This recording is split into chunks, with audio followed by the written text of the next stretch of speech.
کریم اما بعد فاعوذ باللہ من الشیطان الرجیم بسم اللہ الرحمن الرحیم سبحان الذی اسری بعبدہ لیلا من المسجد الحرام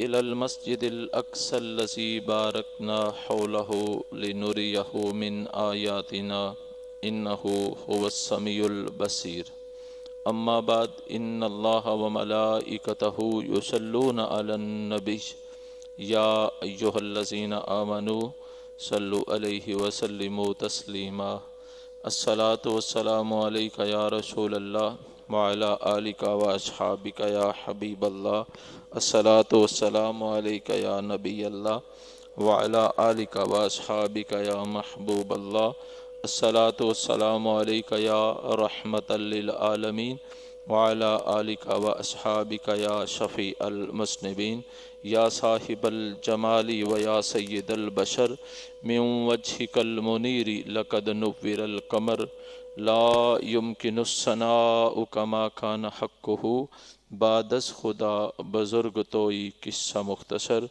آمنت باللہ صدق اللہ مولانا العظیم و صدق رسولہم نبی الکریم الامین المکین۔ پچھلے سال رجب شریف کے اس عظیم مہینے میں ہم نے آقا علیہ الصلوۃ والسلام کی معراج کے سلسلے میں گفتگو کی تھی اور وعدہ بھی کیا تھا کہ اگلے سال انشاءاللہ معراج سے واپسی بیان کریں گے۔ تو اللہ کے فضل اور توفیق سے آج اللہ رب العزت نے پھر توفیق بخشی ہے اور آج ہم نبی کریم صلی اللہ علیہ وآلہ وسلم کی معراج سے واپسی پہ گفتگو کریں گے۔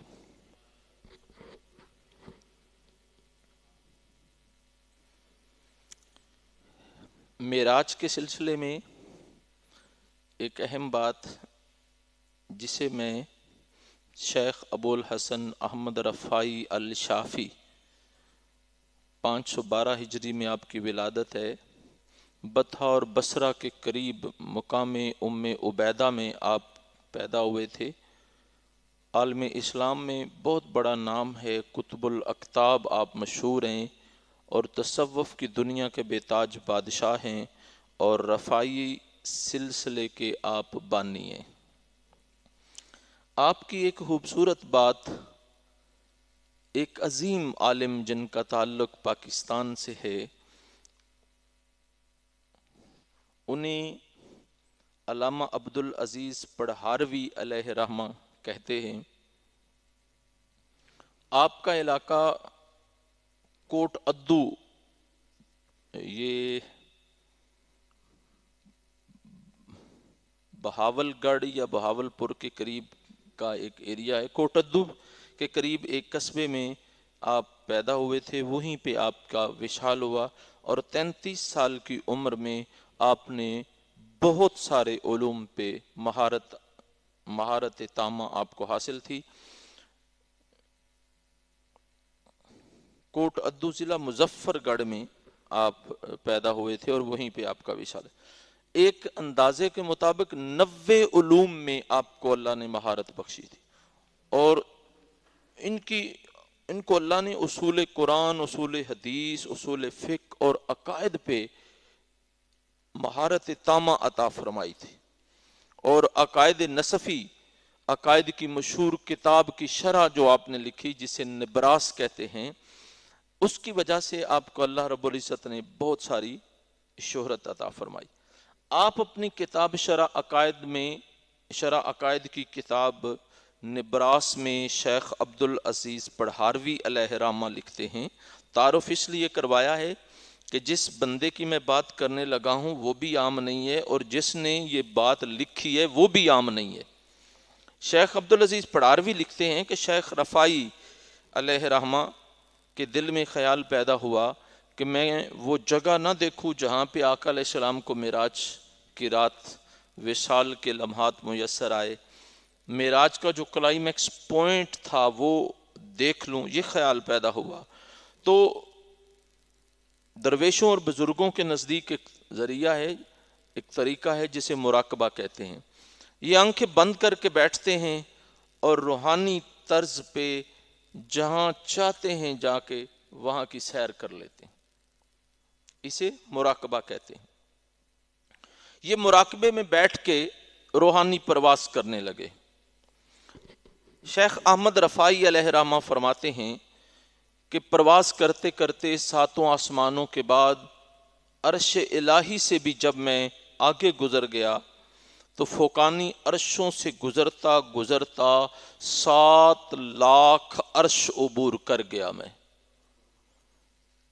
7 لاکھ عرش عبور کرنے کے بعد ہاتف غیبی سے آواز آئی کہ احمد رفاعی کہاں جانے کا ارادہ ہے، کدھر جا رہے ہو؟ تو عرض کیا میں وہ جگہ دیکھنا چاہتا ہوں میرے اللہ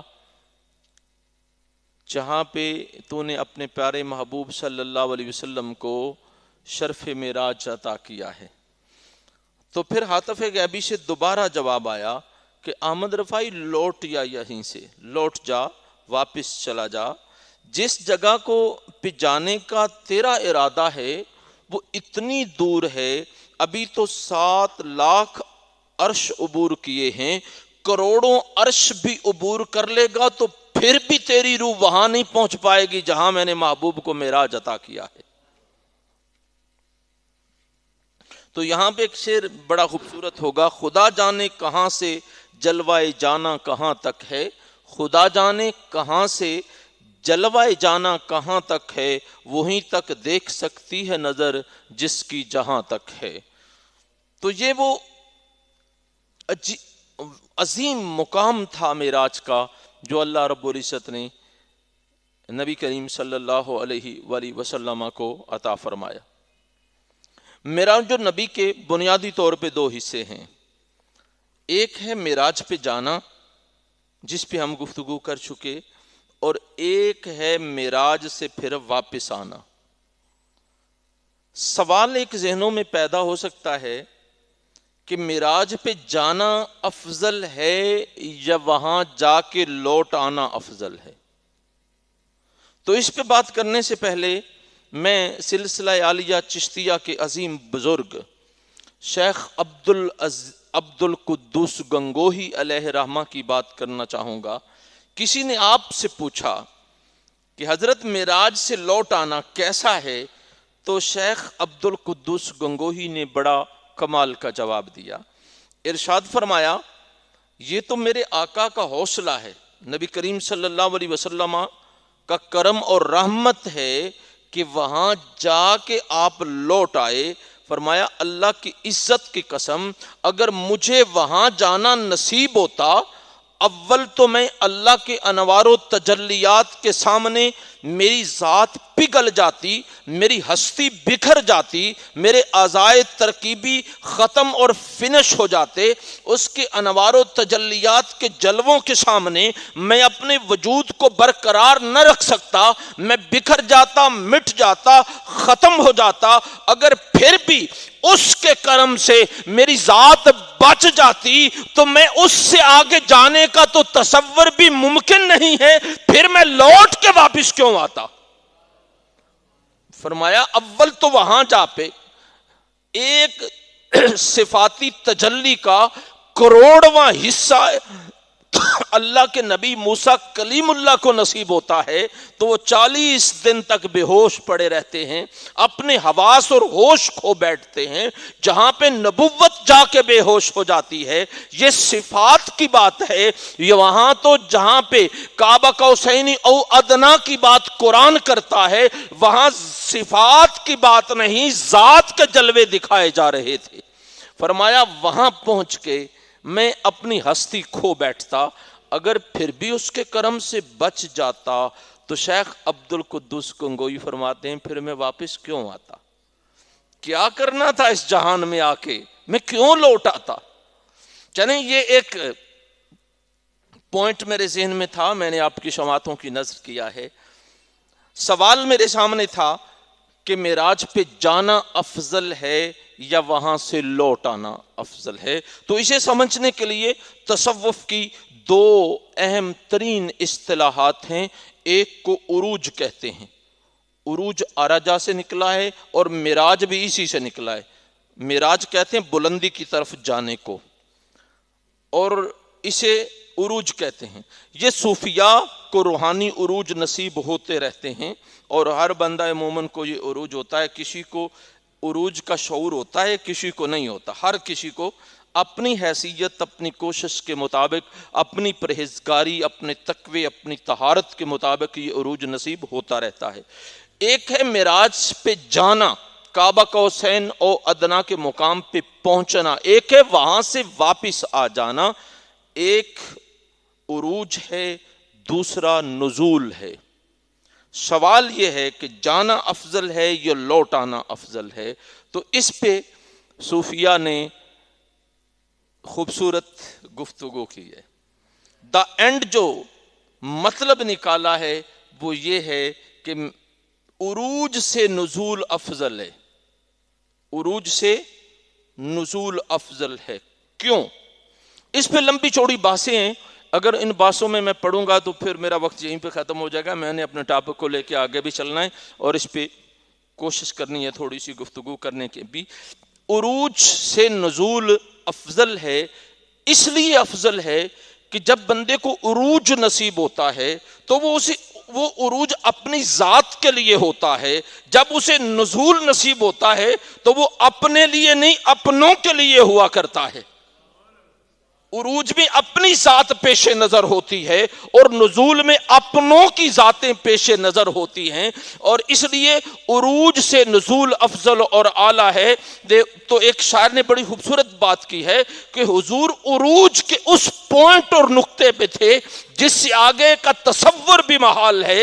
تو وہ شاعر کہتا ہے کہ دو عالم کی وہ رحمت تھے جس عالم میں چاہتے رہ جاتے. دو عالم کی وہ رحمت تھے جس عالم میں چاہتے رہ جاتے. ان کی مہربانی ہے کہ انہیں یہ عالم پسند آیا. یہ آقا علیہ السلام کا کرم ہے کہ آپ معراج سے واپس تشریف لائے. اگر معراج سے واپس آپ تشریف نہ لاتے تو ہم گناہگاروں کا کیا بنتا؟ انسان کو انسانیت کون سکھاتا؟ اسلام کون پھیلاتا؟ نہ جانے کیا کیا آپ نے کرنا تھا. یہ آقا علیہ السلام کے نزول کی برکتیں ہیں، معراج سے واپس آنے کی برکتیں ہیں. یہاں یہ مسجدیں آباد نہ ہوتی، یہ نمازیوں کی صفیں اور امامت کے مصلے نہ ہوتے، بلکہ کچھ بھی نہ ہوتا اگر آقا علیہ السلام واپس تشریف نہ لاتے. ہاں ایسا ہوا ہے تاریخ میں کہ ایک نبی معراج پہ گئے اور جنت کے حور و قصور کو دیکھ کے، جنت کے مناظر کو دیکھ کے، جنت میں کوثر و سلسبیل کے چشمے دیکھ کے، نہریں دیکھ کے، وہاں کی آب و ہوا دیکھ کے، وہاں کی انوائرمنٹ دیکھ کے، وہاں کے حسن و جمال سے متاثر ہو کے حور و غلمان و خادمین کو دیکھ کے عرض کرتے مولا میں واپس نہیں جانا چاہتا. سیدنا ادریس علیہ السلام کی بات کر رہا ہوں.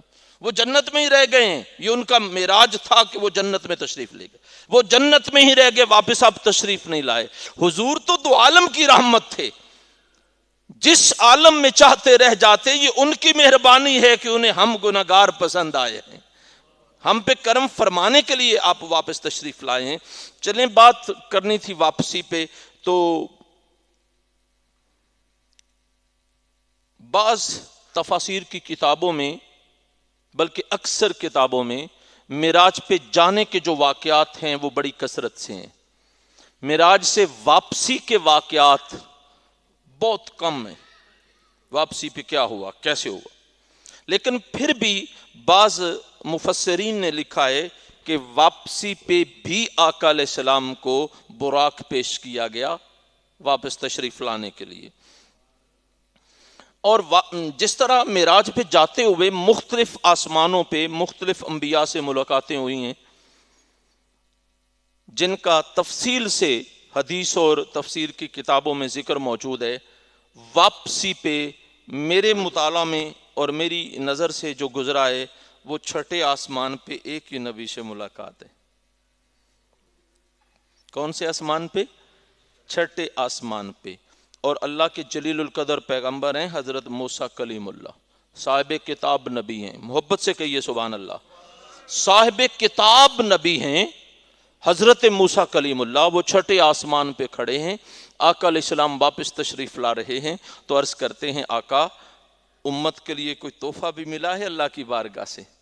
تو ارشاد فرمایا، اسے امام بخاری نے بخاری شریف میں، امام مسلم بن حجاج قشیری نے مسلم شریف میں، امام ترمذی نے ترمذی شریف میں، امام مختلف ائمہ حدیث نے اپنے اپنی کتابوں میں اس روایت کو لیا ہے۔ آقا علیہ السلام نے ارشاد فرمایا، بخاری اور مسلم کی متفق علیہ حدیث ہے، حضور صلی اللہ علیہ وسلم نے ارشاد فرمایا اللہ نے مجھے امت کے لیے 50 نمازوں کا تحفہ دیا ہے۔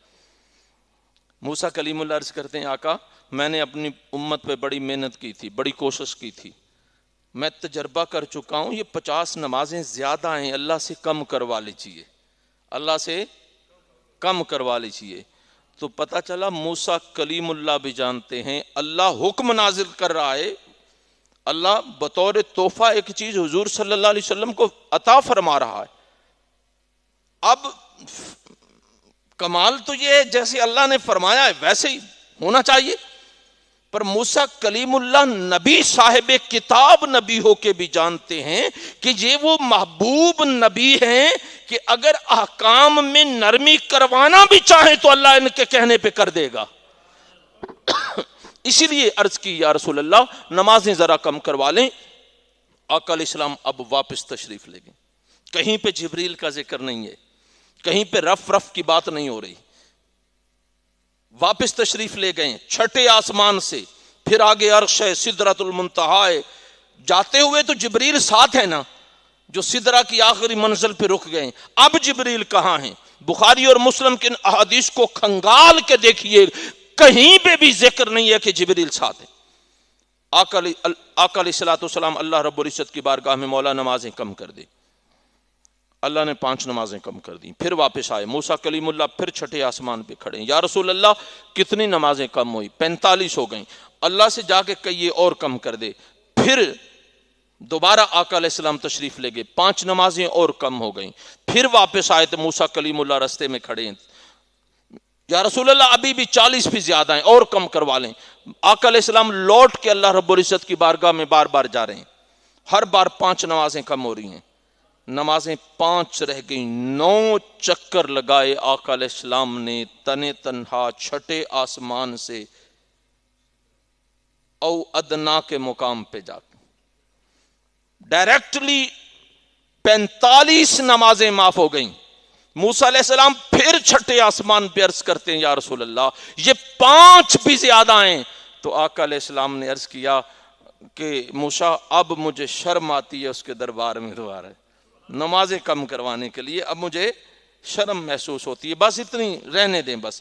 اور دوسری بخاری کی جو حدیث ہے جسے حضرت انس بن مالک رضی اللہ تعالیٰ عنہ روایت فرماتے ہیں کہ امام بخاری فرماتے ہیں کہ ہر دفعہ 10 نمازیں کم ہوئیں، ہر دفعہ ایک چکر میں 10 نمازیں معاف ہوئیں، دوسرے میں 10، تیسرے میں، چوتھے میں، 5ویں چکر میں 5 نمازیں معاف ہوئیں، تو 5 باقی رہ گئیں۔ چلیں چکر 5 ہوں یا 9، نمازیں رہ گئی 5، اور ہم جیسے گناہگار یہ بھی چاہتے ہیں کہ ایک چکر اور لگ جاتا ہو تو یہ 5 نمازوں کا سلسلہ بھی، پر آقا علیہ السلام نے ارشاد فرمایا موسیٰ کلیم اللہ اب مجھے اس کے دربار میں نمازوں میں کمی کے لیے جاتے ہوئے شرم محسوس ہوتی ہے۔ آقا علیہ السلام وہاں سے جب چلنے لگے ہیں تو اللہ رب العزت نے ارشاد فرمایا کہ محبوب جی مولا، ارشاد فرمایا دیکھنا نمازیں میں نے کم کر دی ہیں، پر تیری امت 5 پڑھے گی، میں ثواب 50 کا ہی عطا کرتا رہوں گا۔ اللہ اللہ۔ یہاں پہ جو بخاری اور مسلم کی روایات ہیں ان کو سامنے رکھ کے فرقہ واریت کو خدا غارت کرے، اس امت میں یہ فرقہ واریت اور مسلکی گروہی اختلافات اتنی شدت اختیار کر گئے ہیں کہ اس نے اتحاد امت کو پارا پارا کر دیا ہے، اور سب سے بڑھ کے ظلم یہ ہے کہ مناظرے اور بحث اور مناظرے اور اختلاف آقا علیہ الصلوۃ والسلام کی ذات اور شان کے بارے میں کیے جاتے ہیں۔ حضور کی ذات موضوع بحث ہوتی ہے۔ آقا علیہ الصلوۃ والسلام کی ذات مبارکہ جو ہے وہ مناظروں، آپ کی ذات پہ مناظرے کیے جاتے ہیں، اور ہر حدیث اور قرآن کے حکم کو ہر مسلک کے لوگ اپنے خیالات اور من مانی تعویلات گھڑ کے اپنے حوالے سے توڑ مروڑ کے پیش کرتا ہے کہ میرے مسلک کا عقیدہ یہ، اس حدیث کو اس پوائنٹ آف ویو سے پیش کرنا چاہیے۔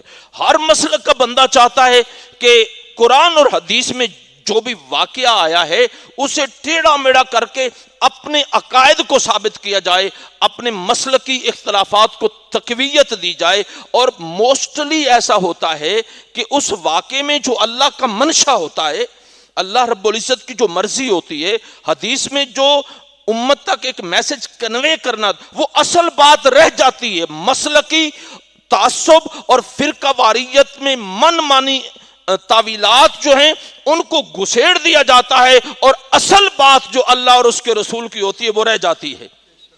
اور اسی بات کو لیجیے نمازوں کو کم کرنے کی، تو بہت سارے لوگوں نے اس پہ بھی ہرزہ سرائی کی ہے۔ وہ کہتے ہیں لو جی، نبی پاک صلی اللہ علیہ وسلم کو اگر علم غیب ہوتا تو پھر 50 نمازیں لے کے کیوں آتے، وہیں سے کم کروا لیتے۔ سوچ ہے نا، ایک ہی بات کو اختلاف کی نظر سے دیکھنے والا اور طرح سے دیکھتا ہے، اور محبت والا اور طرح سے دیکھتا ہے۔ بات ایک ہی ہوتی ہے، نقطہ ایک ہی ہوتا ہے، دیکھنے والے کی نظر میں ٹیڑھا پن ہے تو اسے وہ نقطہ ٹیڑھا ہی نظر آئے گا، دیکھنے والے کی نظر میں دھندلاہٹ ہے تو اسے وہ دھندلا ہی نظر آئے گا۔ دیکھنے والا محبت اور عشق سے دیکھ رہا ہے تو محبت اور عشق کے اپنے پیمانے ہوتے ہیں، اپنے زاویے ہوتے ہیں، اپنا ایک انداز ہوتا ہے۔ جو کوئی جس نظر سے دیکھتا ہے اسے وہی کچھ نظر آتا ہے۔ آپ کہیں گے کہ یہ کیسے ممکن ہے؟ آسمان نیلا ہے، آپ پیلے رنگ کی شیشوں والی اینک لگا لیں تو آسمان پیلا نظر آنا شروع۔ آپ اینک میں شیشے سرخ رنگ والے ڈالیں، وہ سرخ نظر جس رنگ کی اینک کے جس رنگ کے شیشے ہوں گے اسی طرح آسمان نظر آنا شروع ہو جائے گا۔ چلیں چھوڑے، تنقیس کا پہلو تلاش کرنے والے کوئی نہ کوئی بات تلاش کر ہی لیتے ہیں، پر محبت اور اپنائیت کے اپنے پیمانے ہوتے ہیں، اپنی حکمتیں ہوتی ہیں۔ عرفاء نے جو حکمتیں بیان کی ہیں ان میں سے 2 میں آپ کی سماعتوں کی نظر کرنا چاہتا ہوں۔ میرے سامنے قرآن مجید کا بہت بڑا سورہ بقرہ کے بعد سب سے بڑی دوسری سورہ ہے قرآن مجید کی، سے سورہ یوسف کہتے ہیں۔ سورہ یوسف ایک لمبا چوڑا واقعہ ہے۔ یوسف علیہ السلام کو بھائی کنویں میں ڈال دیتے ہیں، آپ پھر کنویں سے نکلتے ہیں تو مصر کے تخت پہ جا بیٹھتے ہیں۔ آپ کے بھائی اور سگے بھائی بنیامین گندم اور غلہ لینے کے لیے آپ کے دربار میں پہنچتے ہیں۔ یوسف علیہ السلام ایک نظر سے اپنے سگے بھائی کو پہچان لیتے ہیں اور چاہتے ہیں کہ کسی بہانے سے میں اپنے بھائی کو روک لوں اور دوسرے بھائیوں کو جانے دوں اور انہیں پتہ بھی نہ چلے۔ یہ آپ قرآن مجید میں سورہ یوسف میں آپ پڑھیں گے تو ڈیٹیل سے یہ ساری باتیں آپ کو مل جائیں گی، میں اختصار سے عرض کر رہا ہوں۔ اب بنیامین کو اپنے بھائی کو روکنا بھی تھا، بہانہ بھی تلاش کرنا تھا اور بنانا تھا روکنے کے لیے، اور پتہ بھی نہ چلے، زمانے کو نہ پتہ چلے محب اور محبوب کیا چاہتے ہیں۔ تو کیا کیا کہ غلے والے جو بورے تھے نا، اس میں اپنا وہ پیمانہ جس سے وہ گندم ناپتے تھے یا کوئی چیز وہ ڈال دی اور اعلان کر دیا کہ ہمارا فلاں چیز گم ہو گئی ہے، جس کے سامان سے ملے گی اسے روک لیں گے۔ تلاشی ہونے لگی سب کی۔ ویسے بھی روک سکتے تھے، لیکن محبوب چاہتا تھا نا، محبت کرنے والا محب چاہتا تھا کہ محبوب کو کسی بہانے سے روک لیں۔ وہ شاعر نے بڑی خوبصورت بات کی ہے، اے ابر کرم ذرا تھم کے برس، اتنا نہ برس کہ وہ آ نہ سکیں۔ اور پھر کہتا ہے جب آ جائیں، محبوب جب آ جائے تو پھر کہتا ہے اے ابر کرم ذرا جم کے برس، اتنا برس کہ وہ جا نہ سکیں۔ اب محب چاہتا ہے کہ محبوب جائے نہ، بھائی چاہتا ہے کہ بھائی میرے پاس رہے۔ بہانہ کیا بنایا؟ کوئی چیز ان کے بورے میں چھپا دی، ان کے بیگ میں چھپا دی، تلاشی ہوئی تو نکل آئی چیز۔ اس دور میں چوری کی سزا قید تھی۔ بنیامین کو اپنے گھر میں قید کر لیا، اپنے کمرے میں۔ دیکھنے والے کہتے ہیں کہ قید کر لیا، پر قید کیا ہے، جیل میں نہیں کیا۔ اپنے من میں اپنے کمرے میں رکھ لیا، یہ بہانہ بنایا ہے کہ یار چھیتی چلا نہ جائے، یار جلدی چلا نہ جائے۔ اللہ رب العزت چاہتے ہیں کہ زندگی میں پہلی مرتبہ محبوب میرے دربار میں آیا ہے، تو اب 18,000 سالوں پہ محیط یہ ملاقات ہے۔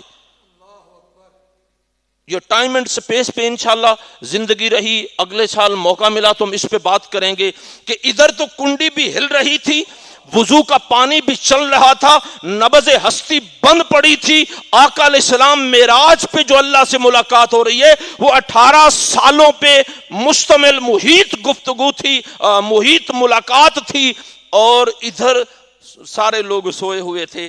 یہ بھی ایک سائنسی حقیقت ہے جو 1450 سال پہلے آقا علیہ السلام نے بیان فرمائی ہے۔ اس جہان اور اس جہان کے تقاضے ڈیفرنٹ ہیں، جس پہ آئنسٹائن نے بڑی کھل کے بات کی ہے۔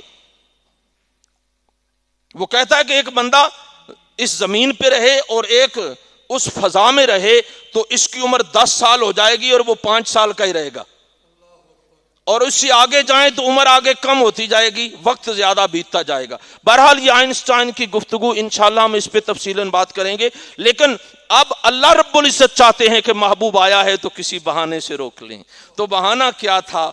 بہانہ یہ تھا نمازیں فرشتوں 50 رکھ دو محبوب کے قدموں میں، نمازیں 50 دے دو محبوب امت کی بخشش کے لیے، امت کی آسانی کے لیے، محبوب اس بوجھ کو کم کرنے کے لیے لوٹ لوٹ کے میرے دربار میں آتا رہے گا، اور بار بار محبوب کو معراج نصیب ہوتا رہے گا۔